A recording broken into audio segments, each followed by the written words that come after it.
بسم الله الرحمن الرحيم، والصلاة والسلام على سيدنا محمد وعلى آله وصحبه أجمعين.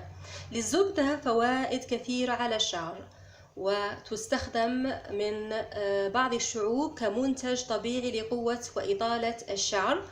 ومن أشهر هؤلاء هم من قبائل في الهند، يشتهرون بالشعر الأسود الطويل والصحي، وذلك لاستخدامهم الكثير لوصفات الزبدة لشعرهم. من فوائد الزبدة أنها تعمل على حماية الشعر من التقصف والجفاف، كما تحتوي على عناصر مغذية لشعرك تكسبه ملمس ناعم. لدينا اليوم 3 وصفات طبيعية للعناية بشعرك بواسطة الزبدة. هنا اختاري أي نوع زبدة متوفر عندك في البيت، لا يوجد نوع محدد ولا تكلفي نفسك. النوع المتواجد عندك في الثلاجة نقوم بإخراجه من الثلاجة، وعلى حرارة الغرفة نأخذ ملعقة طعام كبيرة من الزبدة. كما يمكن كذلك استخدام زبدة الشيا في هذه ال3 وصفات، هي كذلك مفيدة جدا للشعر، وربما نتائجها تكون أسرع من نتائج الزبدة العادية. ونأخذ أولا نقوم بعمل الوصفة الأولى. لدينا قلت 3 وصفات، واختاري أي نوع واختاري أي وصفة من بين هذه ال3 وصفات حسب ما يناسبك أنت وحسب المكونات المتوفرة عندك في المطبخ. أول وصفة هي مناسبة جدا لمن لديهن أو لديهم حتى الرجال فراغات في مقدمة الرأس، أو يعانون من الصلع أو حتى من الثعلبة. ملعقة طعام كبيرة من الزبدة، ويمكن مضاعفة المقادير حسب طول وكثافة الشعر. ولدينا فصوص من الثوم. أولا نأخذ المبشرة ونقوم ببشر الثوم، وذلك من أجل الحصول على عصير الثوم. نأخذ ملعقة طعام كبيرة من الزبدة يقابلها ملعقة طعام كبيرة من عصير الثوم في هذه الوصفة. بالنسبة للتخلص من رائحة الثوم في هذه الوصفة، طبعا هي رائحة قوية ولكن النتائج فعالة جدا، قلت خاصة لمن يعانون من الفراغات في مقدمة الرأس والصلع والثعلبة. نضيف ملعقة شاي صغيرة من أي نوع زيت عطري متوفر عندك في البيت، سواء زيت الورد أو زيت الخزامة أو حتى زيت الياسمين، أو إذا كانت الزيوت العطرية غير متوفرة عندك في البيت، آخر شطفة تكون بواسطة القهوة لإزالة الرائحة كليا من الشعر. نشطف بواسطة القهوة، سواء سريعة الذوبان أو أي نوع قهوة موجودة عندك في البيت. نأخذ أي شاش متواجد عندك في البيت أو أي مصفاة، ونقوم بتصفية كل العصير من المبشور. يصفى جيدا.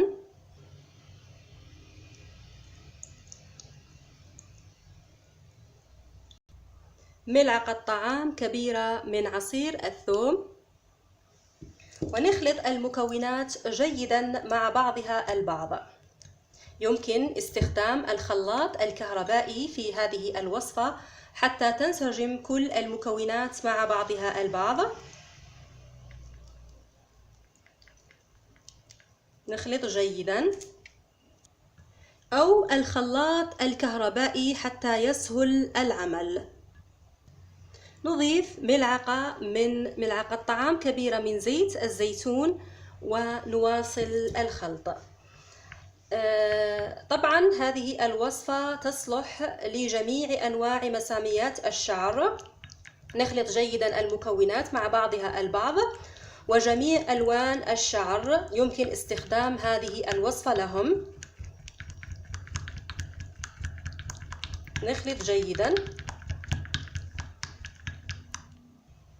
ونتحصل على هذه الوصفة الرائعة.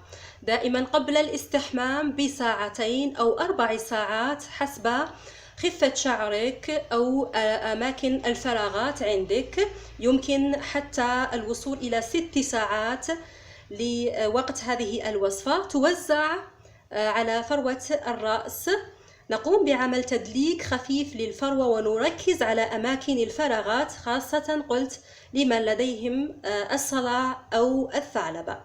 ويوزع كذلك على خصلات الشعر خصلة خصلة. وبعدها نقوم بتغطية الرأس بأي غطاء مخصص لوصفات الشعر أو حتى الغطاء البلاستيك، ونتركها قلت حسب الرغبة. وبعدها نقوم بغسل الشعر، بيفضل أن يكون شامبو طبيعي أو شامبو أطفال. وبعدها قلت لإزالة الرائحة آخر شطفة تكون بالقهوة، وبها تزول الرائحة نهائيا. استخدام هذه الوصفة يكون من 2 إلى 3 مرات في الأسبوع، آمنة للحوامل والمرضعات والرجال وحتى الأطفال من عمر 3 سنوات. لمن لديهم ثعلبة، مشكلة الثعلبة، يمكن استخدام هذه الوصفة لهم وبكل أمان. يمكن عمل كمية كبيرة من هذه الوصفة، تكفيك لمدة أسبوع كامل. فقط ضعيها في علبة محكمة الإغلاق في الثلاجة. ننتقل لعمل الوصفة الثانية. لعمل الوصفة الثانية نحتاج إلى ملعقة طعام كبيرة من الزبدة، ملعقة طعام كبيرة من اليوغورت الطبيعي أو اللبنة أو الروبة أو الزبادي الطبيعي أو دانون مسوس. ونحتاج لملعقة طعام كبيرة من بودرة زعتر مطحون، الزعتر البري. هذه الوصفة ممتازة جدا لمن يعانون أو لمن تعاني من تساقط فظيع في الشعر. هذه الوصفة من أول استعمال توقف لك تساقط الشعر. هي مجربة، مضمونة وناجحة، وهي مكونات طبيعية آمنة وليست لها أي أعراض جانبية. نضع أولا الزبدة ونضع عليها الزعتر.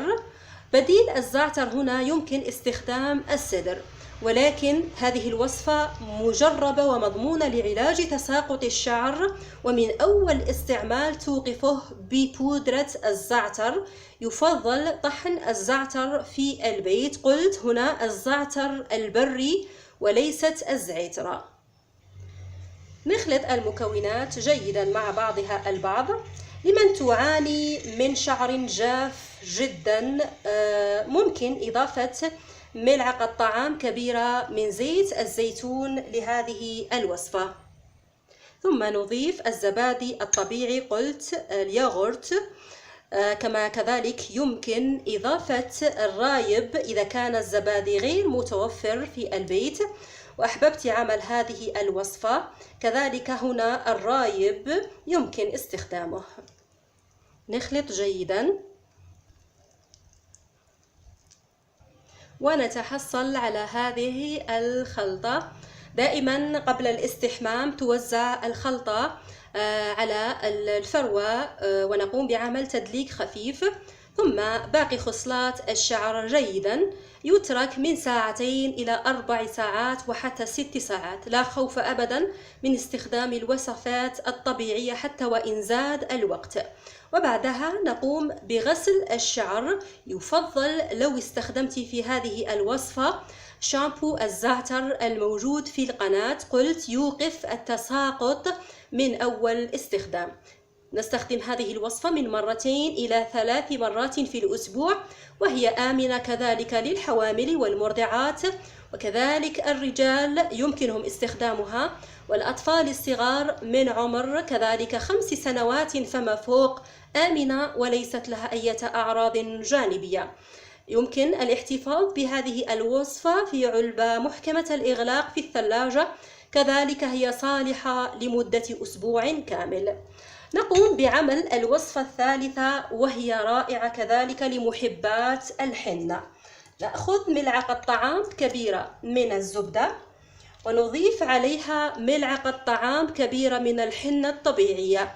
حنة طبيعية بودرة موجودة عند العطار، هي تأتي على شكل أوراق، ونقوم بطحنها، ولكن يمكن أخذها مطحونة جاهزة من عند عطار موثوق.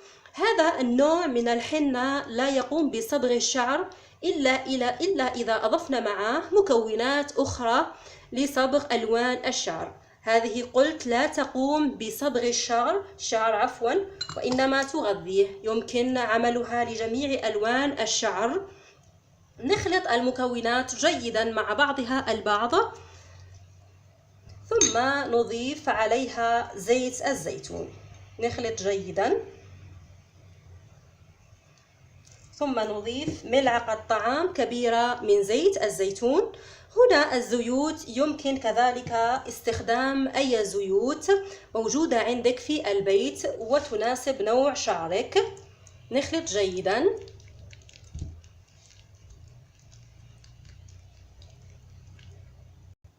حتى نتحصل على هذه الخلطة. دائما كذلك قبل الاستحمام أو حتى يمكنك المبيت بها حتى الصباح توزع هذه الخلطة دائما بداية بالفروة. نقوم بعمل تدليك للفروة حتى تستفيد من هذه الخلطة، وتوزع على كامل خصلات الشعر خصلة خصلة. كذلك نتركها من 2 إلى 4 ساعات حتى 6 ساعات قلت، حتى يمكن المبيت بها إن استطعت. وبعدها نقوم بغسل الشعر بالشامبو. هنا الرائحة غير موجودة لأن الحنة هنا قلت حنة طبيعية لا توجد بها رائحة، هي طبيعية ولا تقوم بصبغ الشعر، آمنة للحوامل والمرضعات، وكذلك يمكن عملها للبنات الصغار كذلك من عمر 3 سنوات فما فوق، آمنة وليست لها أي أعراض جانبية. تستخدم من 2 إلى 3 مرات في الأسبوع. يمكنك عمل كمية كبيرة من هذه الوصفة وحفظها في برطمان محكم الإغلاق في الثلاجة واستخدامها لمدة أسبوع كامل. بالأخير لا تنسوا مشاركة هذا الفيديو مع باقي الأصدقاء كي تعم الفائدة. أترككم في رعاية الله وحفظه، والسلام عليكم ورحمة الله وبركاته.